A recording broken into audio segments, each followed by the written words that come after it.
what's wrong with us. I'd like to call the meeting to order. Mr. Hill, if you'll please call the roll. Mr. Luby. Here. Mr. Heisen. Here. Mr. Gregerson. Here. Mr. Patrizio. Here. Mrs. Webster. Here. You'll please rise and join me in the Pledge of Allegiance. Allegiance to the flag of the United States of America and to the republic for which it stands, one nation, under God, indivisible, with liberty and justice for all.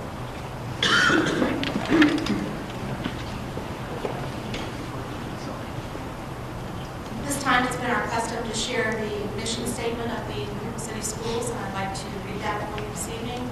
Students, parents, staff, and community of the River City School District accept the responsibility to provide our students with the best possible opportunities for the intellectual, moral, and physical development necessary to become responsible citizens. Next up on the agenda is the approval of the minutes from the meeting of January 29th. Had those for several days now, an opportunity to review them. Are there any corrections or questions? If not, those will be approved by unanimous consent. Approval of the agenda is our next item. Mr. Haynes, are there any items? With school being closed today, basically a couple of transitions for our building spotlight. Our students won't be here, but Mr. Clark will be doing that. Also, for number one, the superintendent's report for the straight A grant. Originally, we had PBS out of Dayton, Diane Conklin coming and give a presentation. Because of the weather, she is not going to be able to be with us tonight, so we have rescheduled that for the March board meeting. So other than that, there are no changes.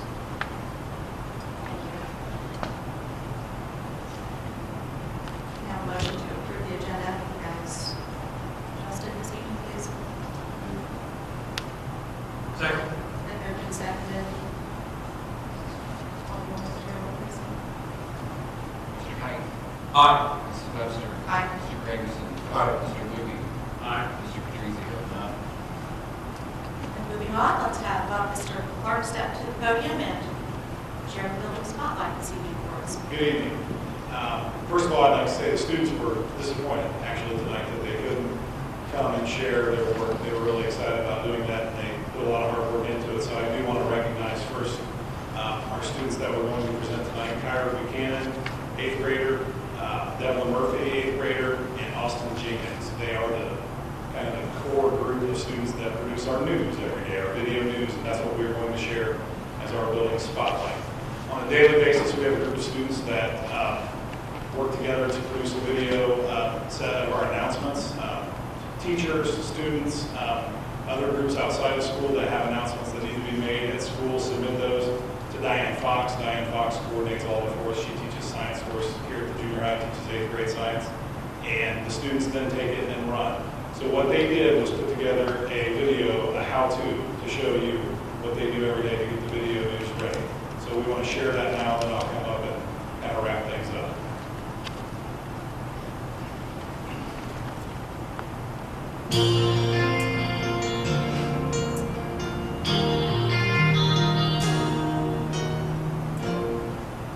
First, we film. The newscasters read off a computer screen where the information has previously been typed. After recording, the video is then imported into iMovie. This is where the magic happens.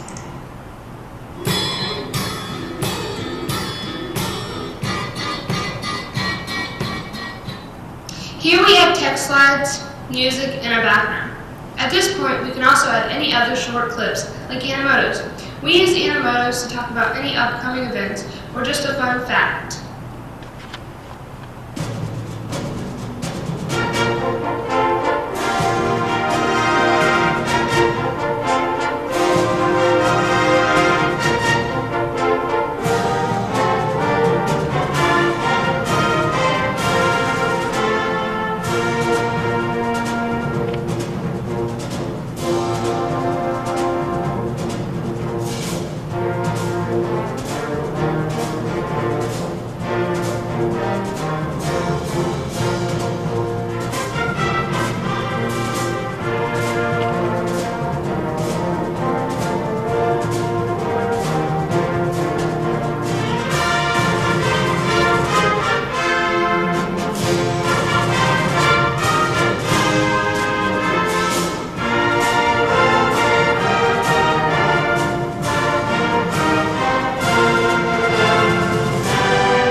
to fit the video, and the video is added.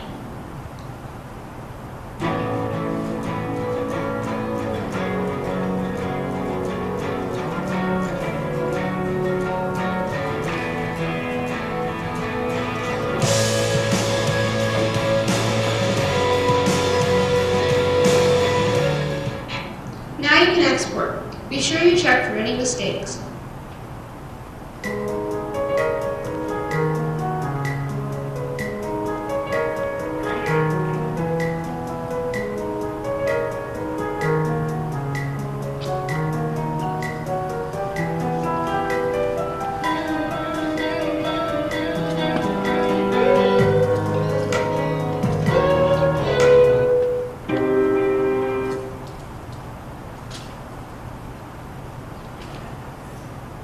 For the sake of time, we cut out the last part there. They actually had a whole segment prepared of one of our actual newscasts that we did.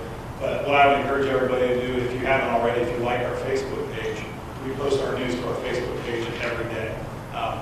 In kind of, I guess, typical fashion for somebody that likes to be in the production side of things, those three students that I mentioned earlier, I think never get in front of the camera. They always like to be the behind-the-scenes people. So that was Kyra's voice they heard. They do an awesome job. Things started for them when they took Diane Fox's Media Madness class last year, which is an elective class that we offer here at the junior high. Got them excited about these kind of projects, and they've carried that this year. And the exciting thing is they're training the students to continue that process next year. There are 7th graders in that class as well that are helping them work behind the scenes and learning the ins and outs.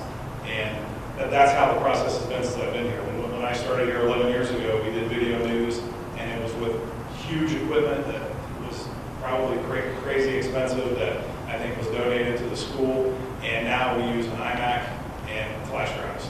And, pretty basic video cameras probably that cost $100. So it's amazing how far the technology has come in the finished product when they put in the backgrounds. And they like to play with that a little bit and be a little crazy with that. But really keeps things interesting for our kids every day as announcements come on. Kids look forward to it on a daily basis. So any questions that I can take back to the students, or I can answer for you right now? Just tell them I like their choice of music at the opening. They may have been they may have been trying to butter somebody up. They're pretty smart kids. I do see the news clips occasionally on Facebook. That's always enjoyable. We get a lot of feedback from parents that they love being able to go to that on a daily basis to check out what's going on. So we rely on that a lot. Thank you. Always interesting to see the creative things that our students are doing on a day-to-day basis. Thank you for sharing, Mr. Clark. Moving on to board reports. Mr. Patrizio, do you have a legislative report for us this evening? As a legislature comes into session, there's always a significant amount of bills that are submitted.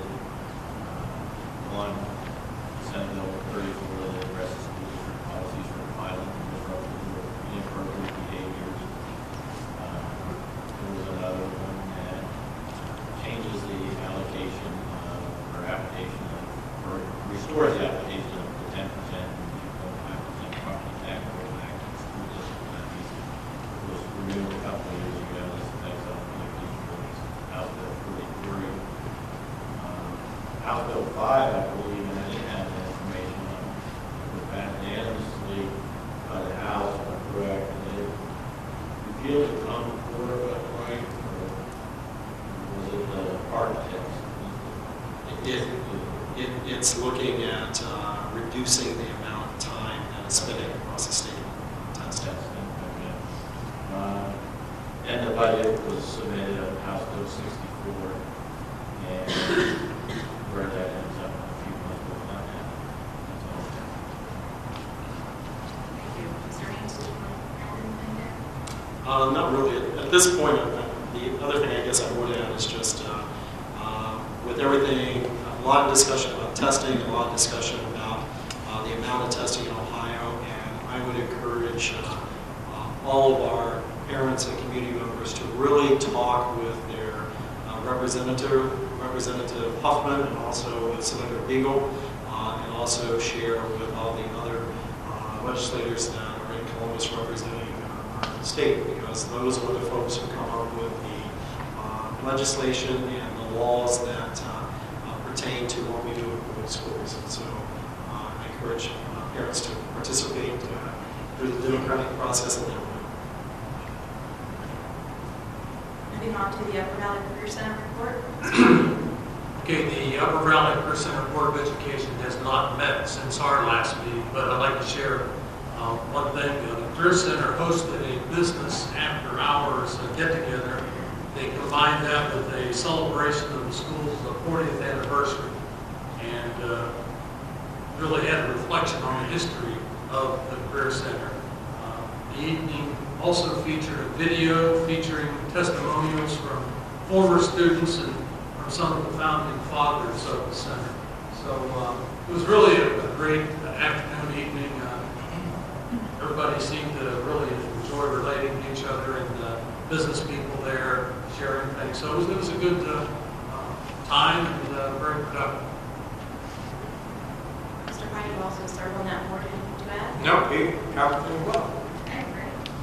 Move on to the hearing of the public portion of the agenda. I have no information here or request to address the board this evening. So we'll move to the treasurer's report. Mr. Hiddle. Good evening. The first topic I wanted to discuss was our casino revenue, and that is finished for the fiscal year. We've gotten our 2 payments. The total amount for fiscal year 15 was $180,562.04. In comparison to FY14, that number was $184,824.34. So there has been a reduction of around $4,000 in casino revenue. And to put it into perspective of how much that is per pupil, we're looking at about $50.58 per pupil. So that just gives you an idea of the amount of money that's getting generated from having casinos in Ohio. We're happy to get everything that we can get, so I don't want to complain about it. It is 50, it's about $50.58 per student. The next thing on my list to discuss tonight was our income tax revenue and sort of where it's at, 3/4 of the way through the collection process. We have collected $4,248,634.53, and we expect one more payment to come in. We're at about 75% of expected revenue, so we're talking right on target. The report says 74.8%. So as long as the next payment comes in, we should end up where we project. The next more exciting thing that I have to share with the board tonight is the bond refinance has finished. We sold our bonds yesterday morning at 9:30 a.m. We've since signed off on the paperwork, and those are sold. And we've been able to save the district by doing this refinance on our junior high issue, which was due up in December of 2020. By refinancing these, we've been able to shave a year off of taxpayers paying for the junior high, and a total savings of $382,746.26. Again, $382,746.26 has been saved by doing this refinancing, which is 6.992%, or nearly 7% savings off of what we were going to be paying. We've had a conversation about should we do a direct placement or should we go out for a public offering, and we're teetering on that. Looking back at the numbers, if we would have done the direct placement, it was $110,000 more expensive to do that. So we made the right decision by going out for the public offering instead of doing the direct placement route. So we made some good decisions for the taxpayers, and I think by shaving this year off and saving almost $383,000, we've done a good thing for everyone in the community. So, those are my notes for the treasurer's report. Are there any questions on the treasurer's reports that you have? No questions, just a comment. Thank you very much for saving the district and the taxpayers these dollars on this bond. Very much appreciated. Well, Greg and I worked hard on making sure that we got everything in, and we had a great phone conversation with Moody's on things that we could do. Our bond rating came back at AA3, which is what it was on our previous issue, and Our hope is to get to a AA too, and there's some things that we can do as a district, but and then working with the community on trying to be able to get up there to a AA2 rating. So it's things that we can talk about in the future as far as what we can do to better prepare ourselves to be able to go back out. One of those things is on the agenda this evening. Yeah. Any other questions or comments about the treasurer's reports this evening? The other thing that I have listed on here is the approval of the EPC natural gas contract. Our natural gas contract is currently through Constellation Energy. That has ended. The EPC went out for bid. They received multiple bids. They selected the low bidder, which is Direct Energy. That switch will actually be the lowest natural gas rates that the EPC and the whole school consortium in Ohio has seen in over 20 years. I believe they buy over 4 billion units of natural gas in just school districts in Ohio for this group that gets together. We use 27,262 units, and the calculated savings right now is right at $1.01 per unit. So we're going to save $27,262 per year by approving this and switching to the new consortium agreement. So it's something that I think that because America has become a little bit more natural gas heavy and a little bit more independent on using foreign oil sources, the prices have come down and they've been pushed down, but buying in bulk like we do has given us this opportunity to basically, I think we're paying like 22 cents above what market rate is on the NASDAQ, so that's pretty good. Any questions about that? This is a 2-year agreement. This is a, I believe it was an extension for a possible 3rd-year agreement. And we currently, I think we just finished a 3-year agreement with Constellation. The only change in this, as far as on my end of things, is that it was $1.2 million to get our bills together. If Vectren and Direct Energy billed us on the same bill, it was going to cost the group as a total of $1.2 million to do that. So we agreed to go ahead and bill separately, so we'll get a Direct Energy bill and we'll get a Vectren bill both for supplying and servicing. So we'll take that for the savings that we're going to see. Again, nice job. We need to have a motion to Just the treasurer agenda vote, really.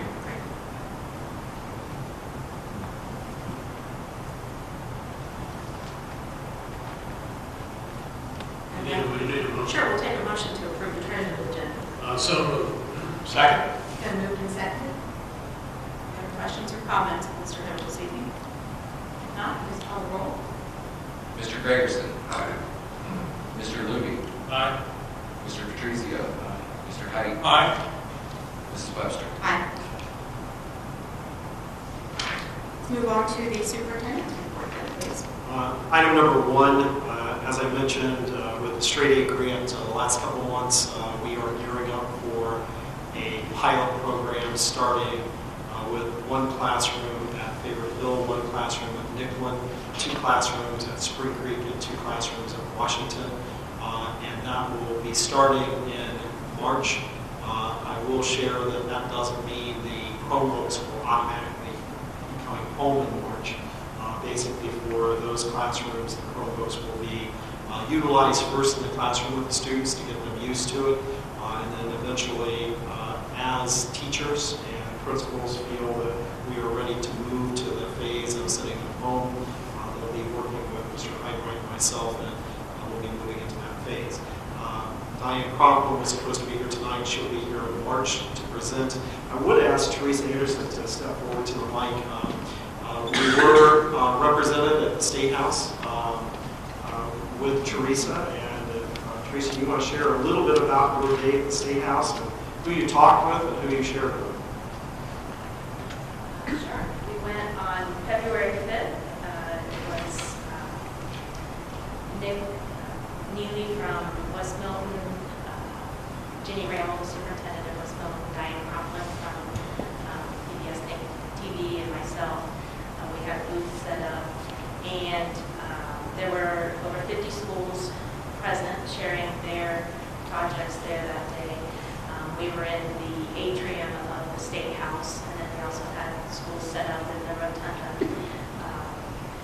lot of people walked through. A lot of people were from the other schools just walking through. We had opportunity to go through and hear everybody else's projects, see if there were any great ideas we could steal, bring back. So gathered a lot of information from that. There were legislators that walked through. State Superintendent Dick Ross came up to our booth for a while and talked to us for a great length of time. He was really excited that our project focused on early childhood. A lot of the projects there were high school-based kind of projects. So he was excited that we were focusing on early childhood. He made the comment that he would like to come to Pickle and see it, so we'll see if that comes to fruition or not. He said he'd like to come visit all of us, Franklin, Bowie, and Pickle. The governor was there. He walked around and checked out booths as well. I didn't speak to him personally, but he gave a speech and talked about how excited he was about the project and the direction that it was going, and hoping that the funding would continue. At the end of his speech, he invited all of us on a tour of his office and his cabinet area. So we got to go in and do an up-close visit of the whole office, the governor's office, which was kind of unique and fun. I'd never been there before, so took some pictures and put them on the website so our kids could see what the inside of the State House looked like. So that was kind of a bonus of the trip on the side. It was great. We got a lot of interest in our project. A lot of people asking questions and wanting to know how it went. So I think there'll be some people watching to see how it comes to fruition. So maybe they can replicate the model as well. So we will continue discussing straight A grades, and I appreciate Teresa. If you think about the quality of administrators we have here, Teresa in the last few years has been both the White House and also now the governor's office, and so it's really neat representing the state schools. We appreciate her. Thanks, Teresa. Sarah Atkinson and Tina Watson are the other two teachers that are Title I teachers that are working diligently on this project behind the scenes. And then Eric Hyde-Wright also has been helping out tremendously. Needless to say, we're talking about gearing up for 300 kindergarten students to have Chromebooks next year and 300 first graders to have Chromebooks. There was a lot going on behind the scenes to get ready for that. So we'll continue talking about straight A next month. Item number 2, reading, writing, and math, student achievement update. Mr. Thompson is going to share some things. Kim Piper and Dave Shawhouse are at conferences, is why they're not here tonight. So Dwayne is multitasking to cover everything. I have to follow Teresa. With reading instruction, we have collected our mid-year data through our NIMS program and our K-3, and the teachers and principals are really using that data to impact the campus that we've been talking about, the scheduling. So it's expanded its spring grade, and it's starting to begin to develop at other grade levels at the High Street grade level at Washington campus. And at Favorite Hill and Nicollet, we don't really have it in place yet, but they're doing some different things to make some groupings to adjust the instruction that's going to happen with those students. So they took that data very seriously, and I really appreciate that the teachers all submitted that on time and met and discussed it and tried to figure out ways that they can regroup students to really focus in on what needed to happen. So you may notice the second grade was like a percentage higher from the beginning, but that's kind of the mid-year where they start with some beginning skills at the beginning of the year, and new skills that are more difficult are added midway through. So it may not look like significant grade gains have been there, but the fact that it didn't go down is good because higher level reading instruction is required at this point. So overall, there's improvement in that area, so I'm really pleased to see that. Again, meeting with principals today just to talk about some more expanded learning opportunities we could do. Again, talking about students that are not on track according to the state data that we're collecting. Generate a lot of good ideas that we start to focus on. Started working with Rick Muzzy through WPTW. Believe it or not, we're talking about summer reading loss already.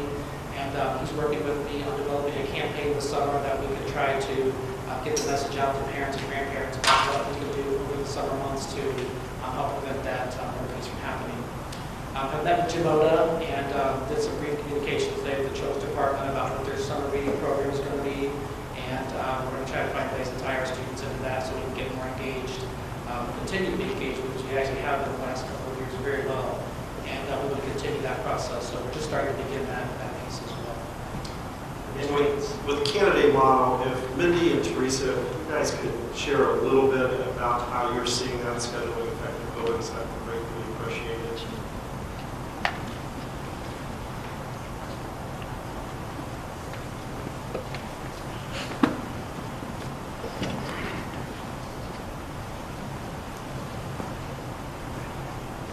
We started the model in the first grade at the beginning of the year as a pilot, and as would be expected, we received the greatest results in the first grade. The number of students that we had that were not on track at the beginning of the year compared to now has dropped over 50%, so that's a significant gain. The second and third grade, we just started the model coming back from the holiday vacation, first day back in January. We started the model there. So obviously we haven't seen significant gains there yet because we haven't had enough time to do a second round of assessments. We started with assessments when they first began in January, so we would have clear benchmark data to start with, and we'll do more assessments in the next couple of months as we get closer to the end of the year. I can tell you that speaking to the parents at parent-teacher conferences, they were excited to hear the amount of time that students were getting small group instruction. They were pleased to hear that it is a very significant amount of time. I can also tell you that staff members have made numerous comments about how excited they are with the model because they really feel like that intensive instruction time is going to make a big difference. They're seeing the difference in their kids, and they're able to really target the instruction, and especially in a small group setting, they feel like it's very effective. So they're very excited about it as well. Teresa, if you'll hang around because we're going to have principals talk about math also. So. All right. We're in our infancy stage at High Street. We have implemented the model for third grade students first. Shortly after we came back from Christmas break, so in January, and talked with some parents at a parent meeting. They were excited that small groups again, not only for enrichment or for interventions, but also for enrichment. So teachers are excited to be working with Mrs. Browning and planning with her and breaking those kids up into smaller groups, where she is actually has a larger group, but she's still breaking them down into smaller groups as well, doing different things with them. And we just received an instructional aid for first grade, and she started Tuesday. So she's just getting familiar with the staff and the students. She's been going into classrooms and helping out there.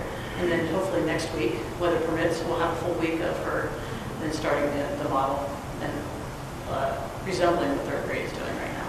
And we're still waiting to get an instructional aid for second grade.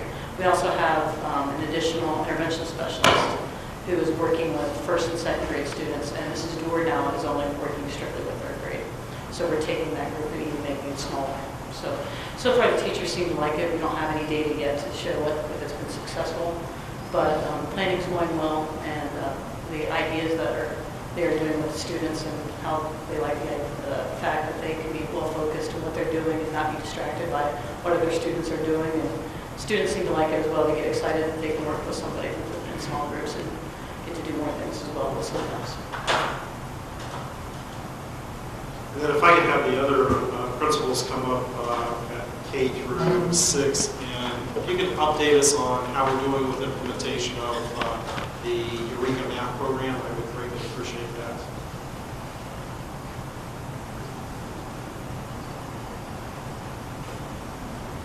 We're starting with kindergarten. So we'll start at the beginning, right? Our students are working through the Eureka Math curriculum. Each teacher we started out with a plan that we were going to hit everything at a scheduled time. And reality being what it is, all students don't learn at the same pace. So each of the teachers are taking their class's pace and making sure that the students master the skills as they move through it. Most of our teachers next week will be finishing mid-module 3 math assessment and then finishing out module 3 and starting into module 4. Some of the staff has started with module 4 with their classrooms because their students are moving at a faster pace. Our Module 4 focuses on addition, but it's not addition in the traditional sense that you know addition. It's called number bonds, and it is taking construction of two parts to a whole and then learning how to deconstruct whole to two parts. So our students are right now in that process of working on number bonds.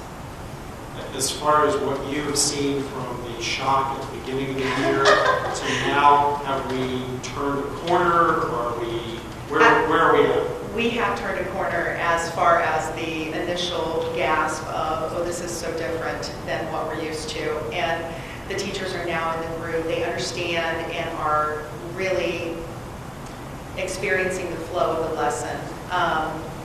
They have taken, there's different sets of skills that are worked on within each lesson. One is a review type of skill.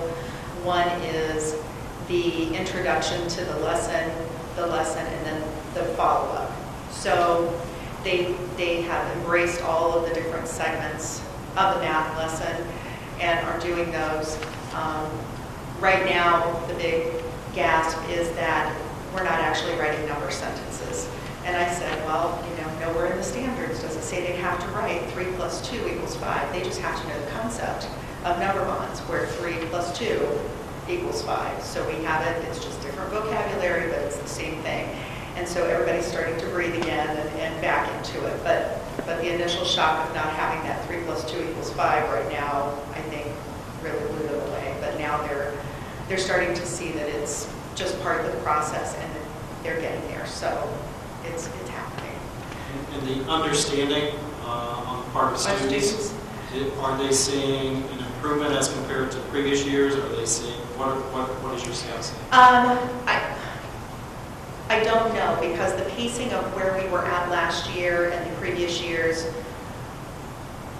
is different than what we're doing now. And some of the things that we focused on were different than what they're doing now. So I don't know yet if I can give you that kind of definitive answer. By now, we would have already done single number addition. So now that we're just now really getting into it, I don't know if I have an answer for that, but I should soon. But the students are doing well in their module assessments, which is exciting. So the pace that the teachers are taking it at, and I said, they're each taking it at their own class's pace, is working for their students because they are showing mastery when they get to those mid and end module assessments. So you're getting mastery across the board? Yes.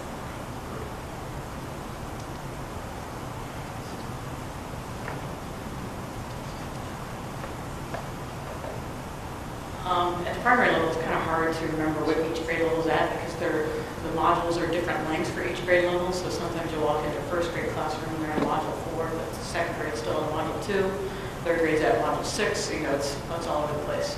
But I know that first and third, they're working on measurement right now.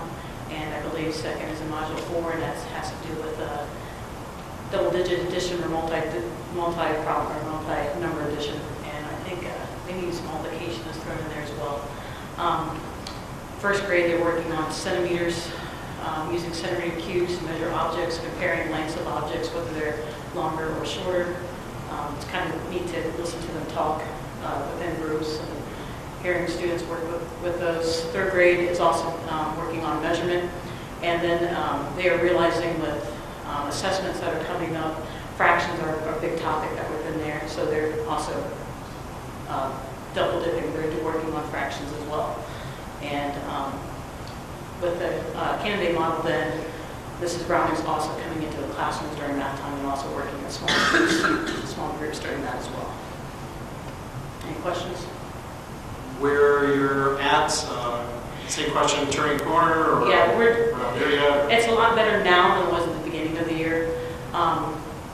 Teachers are realizing that students are they're digging deeper into what they're doing. It's just not, they're applying things that they've learned previously to what they're doing now. They're using their communication skills with one another. They're talking math. They're just not saying answers. We're explaining why things are happening. So that's a good thing.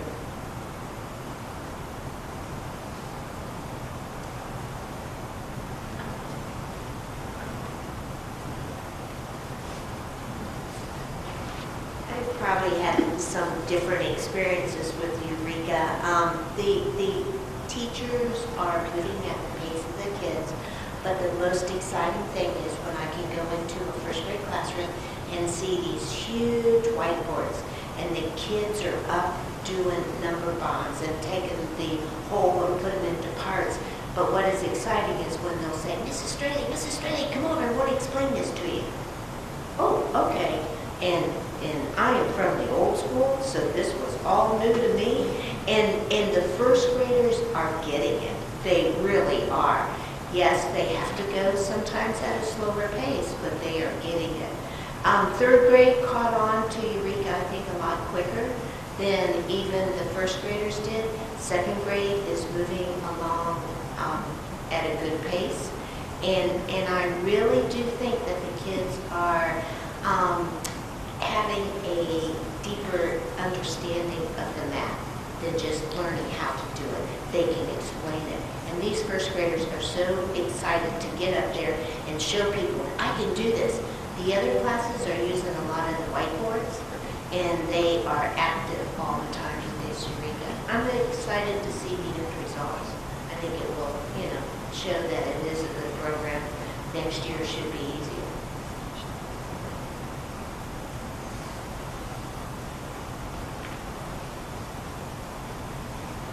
I think initially the beginning of the year was a challenge because the concepts build so much upon each other. So when we started in third grade and second grade, and those children had not been exposed to number bonds yet, like our first graders are being now, there was the big hurdle to get over, because not only did we have to go back and reteach things that students needed to know from first and second grade, that was where a lot of the difficulty lied at the beginning of the year. I really believe as we progress forward over the next 2 or 3 years, we will see the benefits, because, as Connie said, the kids are starting to understand the concept behind the math. Yesterday I was in the classroom, and there was a sample problem on the board, and it showed 2 different ways to solve the problem, and the students had to explain why the 2 ways were different and which one they thought was better and why it made more sense to do it that way. And kids were writing out, they were comparing why 2 different ways to solve the problem, different strategies, and able to analyze that. I'm pretty certain that under our other program, that would have been something very foreign to our children. They would not have been able to do that. I think the other thing that I could testify to is that we started the park assessment and math this week, and students had to explain their answers. They had to explain what strategies they used, and either draw diagrams or put it in words. And that also was something that our students were able to do on that assessment. It's a definitely much higher level of analyzing and explaining than our students have ever had to do in the past. So they were able to do it because of the program we've been doing and repeated opportunities they've had. The test was very loaded with word problems, multiple step word problems. And again, I think because of the Eureka Math programs, our students were able to attack those problems much more successfully than they would have been had we not made the changes.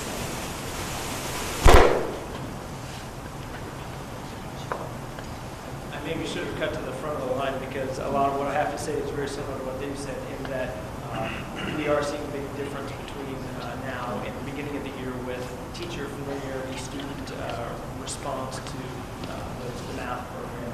We're seeing a lot of that deeper conceptual understanding. One of the examples I go back to is having a general working knowledge of the vocabulary algorithm. I think that's something that most of us could talk about a little bit, but our students are now talking about the standard algorithm versus other strategies that they're using in class, and they're able to decide why they're picking the one that they're picking and how it's helping them get to the answer. So that's a good sign. Not too long ago, Mr. Shalhouse and I met with the math department and pulled everybody out of the boardroom, and our conversation was about what the teachers can be working together on as far as common assessments to streamline and work through teaching strategies. And we didn't hear complaints about, we didn't hear problems that they were experiencing so much as ways that they could work together and move forward. We spent a lot of that meeting talking about how, now that they are familiar with the program, turning over some flexibility to them to make decisions about pacing and how to prep the curriculum to align the park so that the topics that need to be covered for the performance-based assessments that we're doing now are covered in time, things like that. But the tenor of the conversation is very different now from some of the ones we had at the beginning. Thank you. Also, just to add to this conversation, first of all, thank you to all the principals and our staff members, and thank you to our students and our parents. I know with Mr. Thompson, we've been working with teachers on iDiscovery. We've continued that professional development program. Some of the communication, Mr. Thompson's the instructor, and our teachers and I I'm one of the students. And so we have back and forth discussion. And the one thing I asked the other evening online was, are we making sure when our students go home that they're not going home with things that have not been taught or vocabulary that has not been discussed in the classroom? And I was very happy to get feedback from all the students, or all of our teachers participating as students in the program, that they are now making sure that the information for the new math program is being discussed and worked on in class before they send their homework home. And that was a great discussion that we had online the other evening that backed up. And there has been some great conversation with iDiscovery and also with Mr. Shellhouse and with our teaching staff and principals on how to continue to support our students, how to continue to support our staff, and also how to continue to support our parents and what can happen that we can do yet this year and also over the summer potentially to provide additional resources that make a math program that is different than what all of us saw as students and also what parents saw as students. But it's the math program that really is a defining program that is producing good results from across the country and other international countries. So appreciate the principals. It's a work in progress, as you can see, and one that we'll continue to delve on. So any questions about math reading? I just have a comment. Every month, one of the first things I look at when we get a report is Dave Shellhouse's report, Wayne's report, Kim's report. Sometimes you can sense some frustration from Dave and Wayne and that they're not getting information to them in a timely manner from various teachers. And I just ask that principals go back and tell their staff that it is important to report to Wayne and Dave the information they need. It's how we learn what's going on in the district also. And when they don't, to me, it's an indication that they just don't care. You know, they don't think it's important, so they don't do it, so they don't care. But from my standpoint, it's very important at this point in time. We know what's going on in the classrooms as well as the teachers. And good point. And the other thing I would add to that is not just reporting data. And Wayne and I just talked about this.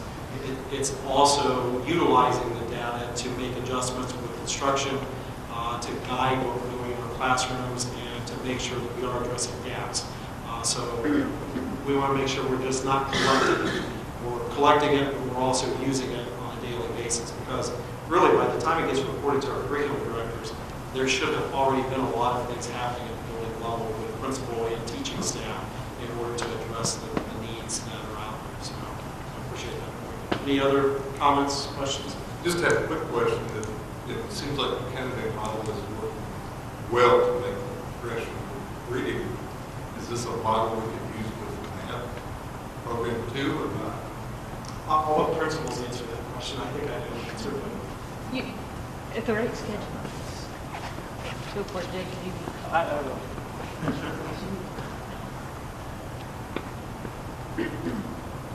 Glad to be back. From the beginning of the meeting with Kennedy last year, Dr. Kennedy, that was something that I was interested in pursuing, and that's something that we're looking at doing, both reading and math we're still looking at exactly how to implement that, what that would look like with the schedule, and how we use personnel to do that. But I think that it's very likely to have a positive impact on math in the same way that schools are talking about it having an impact on reading. And from the training and also from what I've seen with what our principals have developed as drafts for schedules for next year, basically his scheduling model doubles the amount of math time and doubles the amount of English time. It's effectively what it does. Yeah, and not just doubles, but doubles in a way that creates some smaller grouping as well. So it's not just twice as much time with a large group of kids, it's twice as much time, and a lot of that time is in the smaller group, so you're getting much more targeted instruction that gets right at what the kids need as opposed to what 25 kids need on a balance. So, thank you. Good question. Anything else? Okay, moving on to number 3, Kids Read Now. This is on the superintendent's agenda. I have a memorandum of understanding for Kids Read Now. Basically, a program that we've used. This will be the 3rd year that supplies books to our students over the summer if they participate in the program. And One Call Now is the founding organization for Kids Read Now. And basically, part of the program, every week our students over the summer dial into One Call Now and record their work with their books, and that's how basically they earn the books that they're receiving for the summer. We did experience some difficulties last year, more with the organizational side of this program, and I know principals and also teachers shared that with Dwayne and myself. We met with the owner of One Call Now and also the directors of the program. We've expressed our concerns. We love the program. We love getting the books for our students for the summer, but we share some of the concerns we have with the organizational part of it. We've had 2 good meetings with the owner, and then also we had another meeting with the director and managers and building principals. The primaries have been involved, and also some folks who have volunteered to work with the program. So we feel on our side we've done a good job of communicating some of our concerns. Also, basically looking very carefully at sharing with them. We want our concerns worked out for next year as we move into this program for the spring. So I am asking the board to consider the resolution to accept the memorandum of understanding with Kids Read Now. Again, it's a great resource for our students.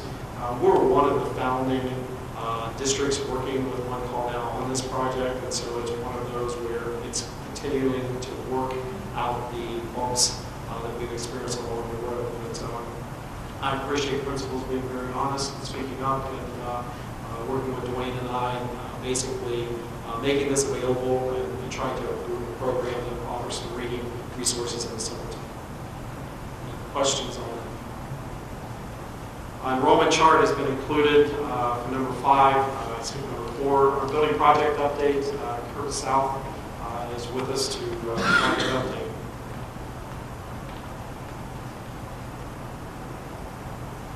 Good evening. We are continuing on with our projects. We continue to track on schedule and on budget, and we continue to have our daily, weekly, and monthly meetings. We had our 14th meeting today, where we had representatives from the architects and from the Ohio School Facilities Commission. And again, we went through the process of that and continue to be on schedule and on budget. They seem to be happy with everything that we're doing. We also will resume our Junior Builders program because we do have a dedication plan for the Central Intermediate building on January the 28th. June the 28th. I have winter on my mind. Spring Creek, a little bit of sad news. The old building is coming down. They started at the east wing and worked their way towards the 3-story part. This is from a few days ago. And then as of today, we just have piles of building debris that are being removed from the site, and we'll start with site work as soon as the weather cooperates. to finish our parking lot and to finish the grading out front. Intermediate building is nice and warm on the inside.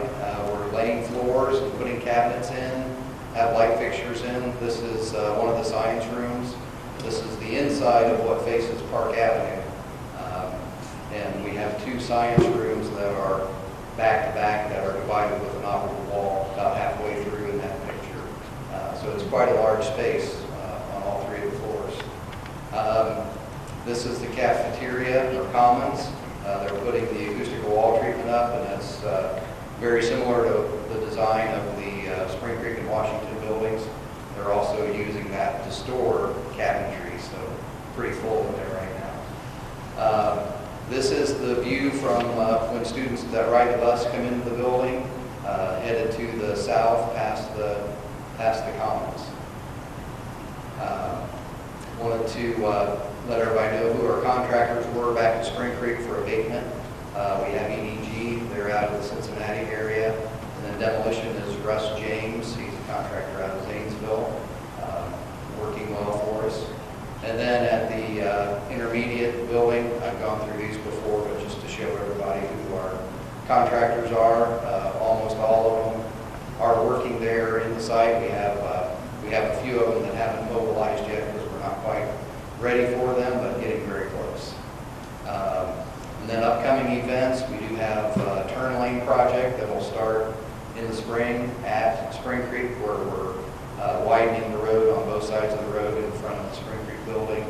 And then currently out to bid, with bids due in early March, is the decommissioning of the current building. So we'll have abatement and demolition, similar to what's happening at Spring Creek for the remainder of our buildings, Wilder, Nicklin, High Street, Baker Hill, and that's what's happening on the construction side. I know Bob was at the core meeting today. Any comments, Bob? Echoing what Kurt said, everything's progressing nicely. People that work with us are satisfied with us, and that's always, just as, for the most part, we're satisfied with them. Every now and then we hit a little strip, rumble strip in the road, but overall it's not much. Questions for Kurt? What day of the week do you do building tours of intermediate school? On Mondays. Mondays, that's No, that's when we did Spring Creek and Washington. Now we do, in the afternoon, we have a 1 o'clock progress meeting, and then we tour afterwards. Usually about 1:30. construction trailer. We meet in the construction trailer, yes. Item number 6, calamity update. As of today, we do 6 calamity days. Keep in mind, we have 5 that were allowed, plus we have 2 additional days built into our calendar, so at this point we have 1 left. On the superintendent's agenda, I have a recommendation to approve a resolution adopting an alternative calamity makeup plan, which basically are blizzard bags or E-days. We did ask the board to do this last year. We ended up using 1 last year, and hopefully we won't have to use them, but it is something that was successful last year.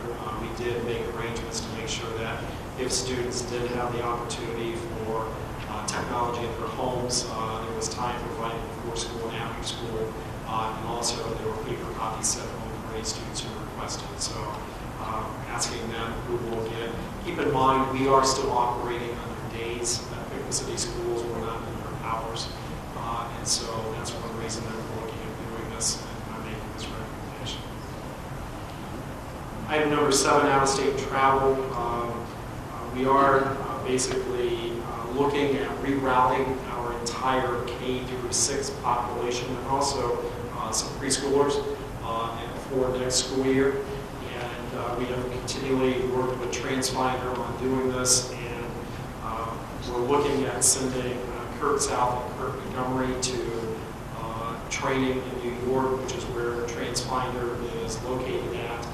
They'll spend 3 days there training, with starting all the work on the reorganization of the K through 6 transportation system, and then basically When they come back, we are having TransFinder come here for 3 days and work with 2 of them, and also work with Gene Hill and Mark Lyons, and possibly some other staff members to continue working on the process of developing those new bus routes. If you remember, we switched to TransFinder several years ago, trying to make our bus routes more efficient by using technology, and we'll continue doing that. And this also allows us basically to start from scratch with bus routes from K through 6, looking carefully at efficiency, looking at bus utilization, especially with some of the larger buses that we've purchased, and trying to continue to operate our transportation system very efficiently. And this training is vital for us to be able to have routes ready to go and announced long before school starts. So, questions on that? The only question I have is with Senator Burke, rather than somebody else, is already given resignations that have to resign at the end of the year, or that would be better off to somebody new. Great question. One reason that I decided to do this was because Kurt, 2 things that has happened. He has been doing transportation now pretty much full time since November. We lost a lot of Roger Ely. But secondly, Kurt comes at it from a principal point of view.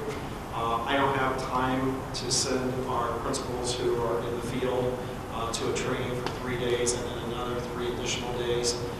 Kurt, with the background of being a building principal, as I said, comes at it a little bit differently at looking at how long, and I think principals will appreciate hearing this, how long people are waiting at the end of the day for buses to get there. Also, at the beginning of the day, making sure that buses aren't getting there too soon from high school, junior high routes. And so there's that perspective that I greatly appreciate that. And also, it's a matter of using our manpower and management efficiently. And I think having him with experience, he's been on every bus route now. I believe he's finished, I believe he's finished his 2nd round of observations on buses. So Kurt Montgomery now has ridden, I know he's ridden all the buses once and done an evaluation of the routes. I think he's completed that 2nd round. And so he has that experience now. And so that has helped to make sure that I'm sending someone that is very familiar with what we're doing out here and also provides a different perspective. So, appreciate the question. And that's Superintendent's report. Moving on to Superintendent's agenda, recommend board approval of the resolution adopting a Calamity Day alternative makeup plan, and that is as attached. It's identical to last year's. Item number 2, recommend board approval of the kindergarten kickoff at Spring Creek Primary School on March 9th and 12th, 2015, and at Washington Primary School on March 16th and 19th, 2015. I appreciate Gene Hill, Loretta Henderson, Kim Piper, and our other building principals working on this. We have completely revamped the kindergarten registration process. It's being done through central office now. We have flyers that have gone out. It's basically being called Countdown Kindergarten, and it's a 6-step process that eventually gets the students to the first day of school. Included in that is this kickoff for both of our buildings. The big thing I can share, very proud of the fact that with our kindergarten, this upcoming school year, this will be the first time that we are able to say that we can offer full-day kindergarten to every student, which we will be doing. Secondly, we are offering new buildings to every kindergarten student. And thirdly, we are offering a Chromebook to go home to every kindergarten student. When you look at that, also the staff that we have in place, the leadership that are at our primary buildings, our experiences that we've had, which have been very good in Nicklin, are just going to get even better as we move into our 2 new buildings with kindergarten students next year. So very excited about the screening process, starting it much earlier than what we have in the past. Part of that is because we want to have those names and addresses so that we can tie them into TransFinder as we're doing this training. So So if folks are listening, if you know a kindergartner that needs to register, please have them call the board office 937-773-4321 or email my office and we'll take care of it. Number 4, recommend board approval of the dates for the Kids Read Now summer reading program, and that is as attached. Number 5, recommend board approval of the attached list of grants and donations. And again, just a huge thank you to all of our staff members who work diligently to go after grants. And secondly, all of the people who have worked for these grants or donations. They include $10,870 from the Neil and Ruth Lingard Charitable Trust Foundation. That is to redo a stained glass window that was originally in the Schmidlap building, the original public library here, and getting that done. The Pickwick Community Foundation to Pickwick High School for graphing calculators at $1,543. The Target store to Bennett Intermediate School for $500. Pepsi donation to the district for $4,000, and that's part of our contract agreement with Pepsi, and that goes towards scholarships. Jana Incorporated to Regional Science Olympiad. I appreciate the Shaw family for donating $1,000 to support that endeavor. Pickwick High School Boys Basketball Patron Shoot Challenge for $192. Dave and Susan Bollinger to Pickwick High School for $100. Buffalo Wild Wings to Pickwick High School Football for $451.57. University of Dayton concession sales to Pickwick High School for $254.67. Miscellaneous donations to the Pickwick High School Dance Marathon for $900, and that's from donors from all over the community, which have been very generous. Coverman Insurance to Pickwick High School for $250. Pickwick Athletic Department, Ohio High School, SSA to Pickwick High School Music Boosters for $788.08. Pepsi donation to Pickwick High School for $500. The Boys Basketball Patron Shoot-a-thon for $565. University of Dayton concessions for $209. U.S. Bank Blood Drive to PHS for $1,000. General Mills Box Tops proceeds to the Pickwick Junior High for $107. General Mills Box Top proceeds to the High Street School for $711. Jackson 2 to High Street for $500. General Mills Box Top proceeds to Nicklin for $252. Nancy and Donald Collins to Spring Creek Globe Restoration for $50.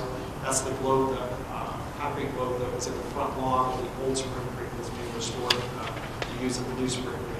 Bob Jacoby to Spring Creek Globe Restoration, Gloria Smith to Spring Creek Globe Restoration, and Jackson 2 to Washington for $500.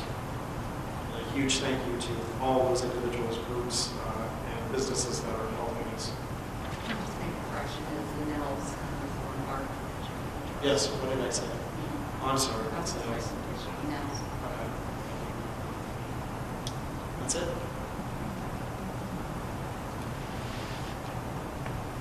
Have a motion to accept the superintendent's agenda as presented. So moved. It's been moved and seconded to accept the items being requested. Mr. Hill, will you please call the roll? Mr. Luby. Aye. Mr. Gregerson. Aye. Mr. Hines. Aye. Mrs. Webster. Aye. Mr. Patrizio. Aye. Move on to the personnel agenda. Mr. Larson? Appreciate your flexibility in letting me sit over there in the annex and not contaminating the board. We appreciate you sitting over there. However, I don't know why those guys sat so far away from me because they didn't even know I was sick. So I recommend board approval of the retirement resignation of Cheryl Burkhardt, effective at the end of the 2014-2015 school year. Special thank you to Cheryl for her years of service to Pickwick City Schools and our students.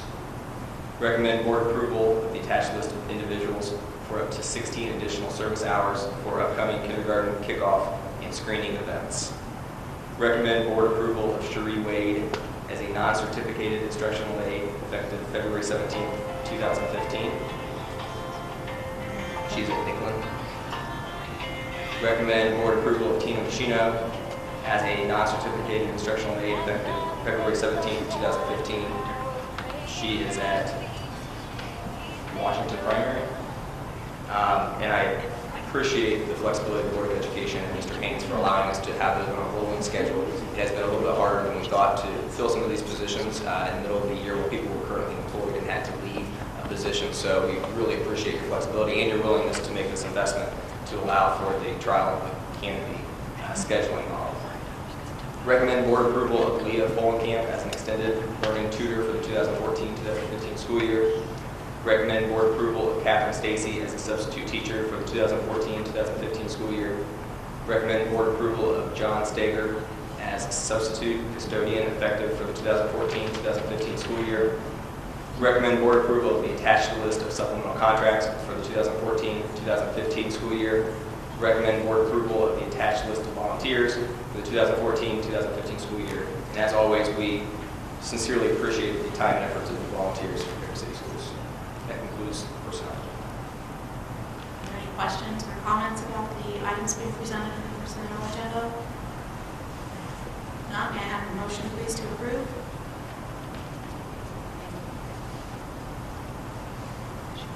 So moved. Thank you, Mr. Ruby. Is there a second? Second. Thank you. It's been moved and seconded. If there's no further discussion, Mr. Hill, will you please call the roll? Mr. Gregerson. Aye. Mr. Height. Aye. Mr. Luby. Aye. Mr. Patrizio. Aye. Mrs. Webster. Aye, with the exception of Leanna Webster under item number 2, for which I have stated.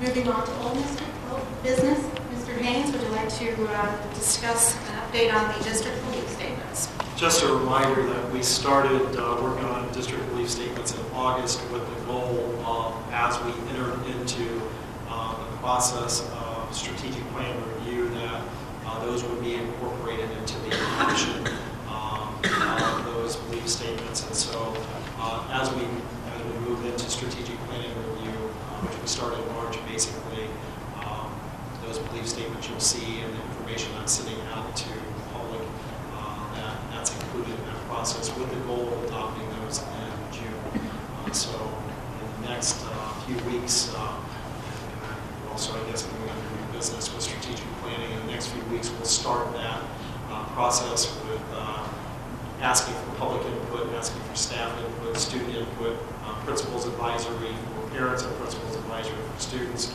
and getting input for strategic plan, and the belief statement perhaps will be part of that. So just a reminder on that. We have an attachment of the draft of this. Yes, ma'am. Yes, ma'am.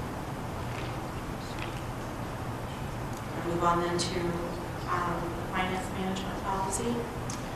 This is listed under old business also, something that the last time we went for the bond rating for the new buildings, when we came back, one of the few things we heard was that our district did not have a policy in place, board policy in place, dealing with the financial side, specifically dealing with the number of carryover days that this board would like to see on a regular basis.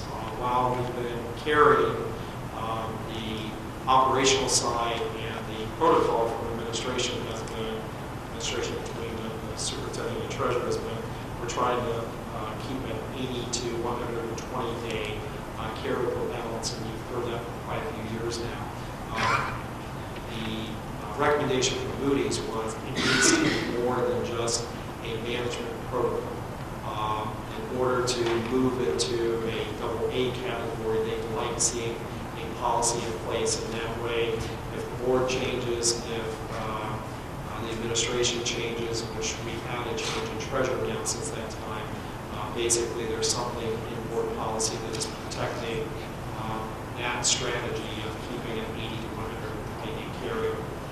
When we went to Moody's this time with the review of our district, and before they gave us a rating, basically Mr. Hiddle and I had a conversation, phone conference back and forth with Mark Lazarus, which, if you remember, that's who was out of Chicago last time that reviewed our district. He again reemphasized that if we want to look at getting a better rating, there are a few things that we need to do. One is looking at putting a board policy in place. And so I know we've looked at that. You'll see more information on this next month because we're just coming off of this rating as of last week. But basically, our goal, we've collected resolutions and policies from other districts, and basically we're looking at assembling something to have as a recommendation for you. Some of the other things on the rating dealt with socioeconomics, which we don't control.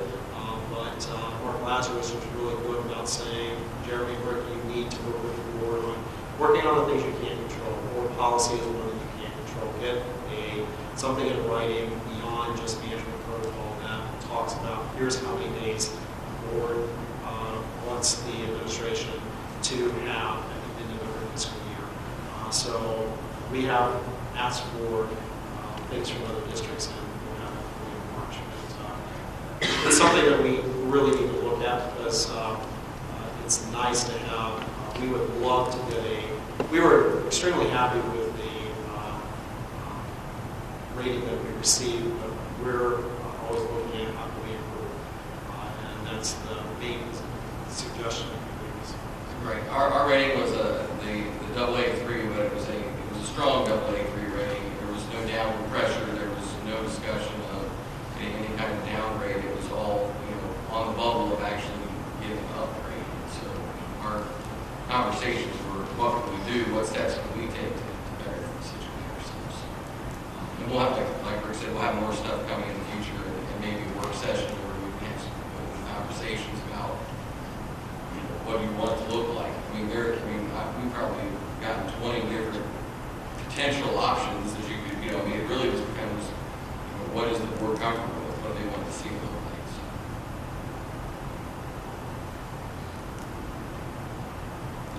Forward to seeing that next month. Any other business to come before the board this evening? I have no request to speak to the board about non-agenda items this evening. I want to just take a moment and thank all the administrators for their reports. As Frank mentioned earlier, we do review those, and there is a lot of work going on in the buildings preparing for testing, both at the administrative and teacher level. And also want to give a shout out to Eric Heinrich for all the work he's doing. I know the testing this time is online for the first time, so there's a lot of prep work in our buildings and these departments. So thank you. A couple of upcoming items to mention. I noticed Mr. Gary gave us a notice here about more Hall of Fame inductees tomorrow evening, so look forward to hearing about that event. Congratulations to all the new inductees. And I see also on here there is a Southwest School Board Conference next month on the 10th at the Whitefield Career Center. You want to sign up to go, Mr. Luby? I hate to that I'm going to be able to make it even though I'm a member, but I encourage as many board members as can possibly to attend. It's always a nice function, and it shows support for the Southwest District. At this point, I have Mr. Gregerson and Mr. Patrizzi on the website, as and Mr. Pike. I know previously we were not able to schedule some house this time. There's nothing else this evening. We'll just remind everyone that next month's meeting is on the 26th of March, and we'll be meeting at the high school. Mr. Lyons will be hosting us next month. So thank you for this evening, and this meeting is adjourned by unanimous consent.